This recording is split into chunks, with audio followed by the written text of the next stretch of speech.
विरांदा, बरामदा या कोर्टयार्ड्स, जिनसे बहुत से अफराद के माजी की यादें जुड़ी हैं और जिन्हें माहिरीन कराची के सर का ताज समझते हैं, अब कहीं खो से गए हैं। 50s, 60s and 70s onwards का जो आर्किटेक्चर है till the 80s I would say is a very important timeline Karachi में। इससे हम ये समझ सकते हैं कि शेयर्ड स्पेसेस क्या होती थी। आप नाज़माबाद के उन आर्किटेक्चर के घरों को देख लें, या आप KDA में देख लें, या आप लालाजार रोड पे चले जाएं, गार्डन ईस्ट में चले जाएं, कुछ ऐसे ममनून घर हैं जिसमें आपको नज़र आएगा कि मोहल्ले को वापस देना क्या है। It was not about just your own house कि मैंने इस घर की चार दीवारी के अंदर कैसे रहना है, उसका रिलेशनशिप उस सड़क के साथ भी था, साथ वाले घर वाले के साथ भी था। तो जो म्यूचुअल ग्राउंड गार्डन्स होते थे या बैकयार्ड्स होते थे या विरांडा होता था, वो दूसरे घर पे जाके खुलता था। तो ये जिसको हम कहते हैं ना पर्दा, नज़र पड़ना, ये सब तो बाद में आया है 80s के बाद। इससे पहले architecture actually resulted in a shared spaces methodology.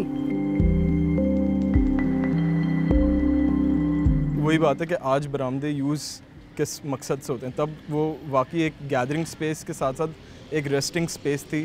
तब ACs भी नहीं थे, तब आपके पास स्पेसेस ऐसी थी कि आप आउटडोर स्पेस को उस तरह से इस्तेमाल करते थे कि आपको वो हवादार एक एक्सपीरियंस मिले।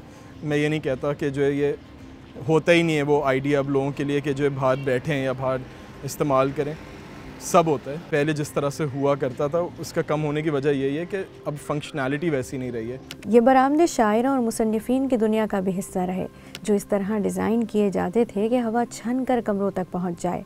ये उस वक्त की बात है जब नीची दीवारों की वजह से महल्लेदार एक दूसरे के घर से जुड़े हुए थे। वो किस लोकल मटेरियल कंस्ट्रक्शन से बनता था, वो क्या टाइलें इस्तेमाल करते थे, क्या उसमें लाइम और चूना लगता था उनकी दीवारों के ऊपर ताकि जब हवा आए तो वो किस तरह कमरों में सेप्ट होके जाए, कवर जाए, किस तरह घरों के कमरों के अंदर वो हवा गुजरे। ऑफ कोर्स डेकोरेशन हम नहीं भूल सकते कि उन टाइलों के ऊपर जो खूबसूरत एक आपको क्राफ्टमैनशिप नज़र आती थी, खिड़कियों के ऊपर चिप तराजू हो गए या डेकोरेटिव टाइल्स हो गई, वो सब सिरेमिक की बनी हुआ करती थी।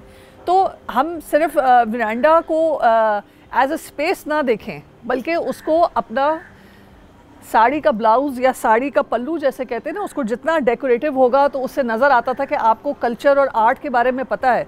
तो विरांडास की भी ये खासियत होती थी कि जितना वो घर की ख़वातीन उसको सजा के रखती थी, उतना नज़र आता था कि हाँ ये इनके घर का समझे ताज है। तो verandas were considered as the crown of the house.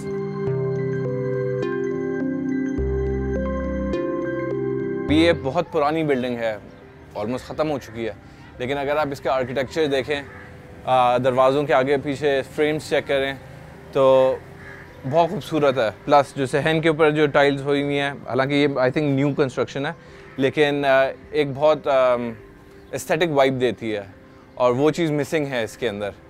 Even though कि जहाँ पे दरवाजे क्रिएट हो रहे होते हैं, ये सारे फ्रेम्स होते हैं, आयरन के जो दरवाजे इस्तेमाल हुए हैं, ये भी सारी चीज़ें आप देखने को नहीं मिलती हैं। पुरानी बिल्डिंग्स में आपको ये स्ट्रक्चर्स फिर भी मिल जाएंगे, नई बिल्डिंग्स में आपको कभी भी मेरा इत्तेफाक नहीं हुआ कोई ऐसी जगह देखने का जहाँ पे कोर्टयार्ड्स को या बरामदों को देखा गया हो।